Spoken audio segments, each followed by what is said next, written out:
श्रीमद् भगवद गीता अध्याय 4 श्लोक 33। श्रेयान् द्रव्यमयाद्य ज्ञाज्ञ ज्ञानयज्ञ परंतप सर्वं कर्माखिल पार्थ ज्ञाने परिसमाप्यते।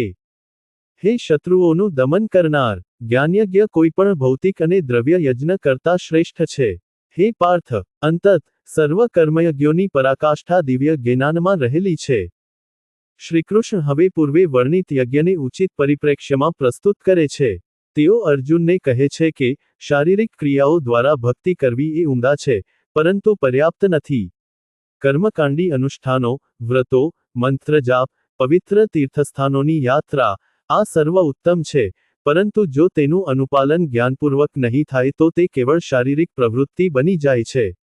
આ પ્રકારની યાંત્રિક રીતે થતી ક્રિયાઓ કંઈ પણ ન કરવા કરતાં તો ઉચિત છે, પરંતુ તે મનની શુદ્ધિ માટે પર્યાપ્ત નથી। ઘણા લોકો માળાથી ભગવદ નામ જપ કરે છે, ગ્રંથોના પારાયણમાં બેસે છે, પવિત્ર સ્થાનોની મુલાકાત લે છે તથા અનુષ્ઠાન વિધિઓનું આયોજન એવી માન્યતા સાથે કરે છે કે શારીરિક ક્રિયા સ્વયં તેમને માયિક બંધનોમાંથી મુક્ત કરવા માટે પર્યાપ્ત છે। જો કે સંત કબીરે છટાદાર રીતે આ વિચારનું ખંડન કર્યું છે। માલા ફેરત યુગ ફીરા, ફીરા ન મન કા ફેર, કર કા મન કા ડારી કે, મન કા ફેર।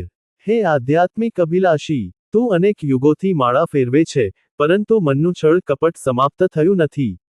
હવે એ માળાને બાજુ પર મૂક અને મનના મણકા ફેરવ। જગતગુરુ કૃપાલુજી મહારાજ કહે છે, બંધન ઔર મોક્ષ કા કારણ મન હી બખાન, યાતે કૌનિયું ભક્તિ કરું મન તે હરિ ધ્યાન। બંધન અને મોક્ષનું કારણ મન છે। જે પણ પ્રકારની ભક્તિ તમે કરો, તમારા મનને ભગવદ ધ્યાનમાં લીન કરો। જ્ઞાનના સંવર્ધનથી ભક્તિયુક્ત મનોભાવોનું પોષણ થાય છે। ઉદાહરણ તરીકે, તમારા જન્મદિવસની ઉજવણી થઈ રહી છે અને લોકો આવીને તમને ભેટ સોગાદ આપી રહ્યા છે। અચાનક કોઈ આવીને તમને થીગડાવાળી થેલી આપે છે।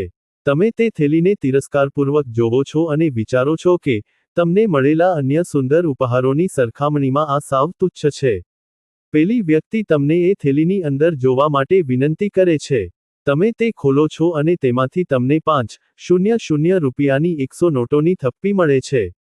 તમે તુરંત એ થેલીને હૃદય સરસી ચાંપી લો છો અને કહો છો કે આ સૌથી શ્રેષ્ઠ ભેટ છે। પદાર્થમાં નિહિત તત્વનું જ્ઞાન તેના માટેના પ્રેમનો વિકાસ કરે છે। એ જ પ્રમાણે ભગવાન તથા તેમની સાથેના આપણા સંબંધના જ્ઞાનનું સંવર્ધન આપણા ભક્તિભાવને પુષ્ટિ આપે છે। તેથી શ્રીકૃષ્ણ અર્જુનને કહે છે કે દ્રવ્ય પદાર્થના યજ્ઞની તુલનાએ જ્ઞાનયજ્ઞ શ્રેષ્ઠ છે। તેઓ હવે જ્ઞાન પ્રાપ્ત કરવાની પ્રક્રિયાનું વર્ણન કરે છે।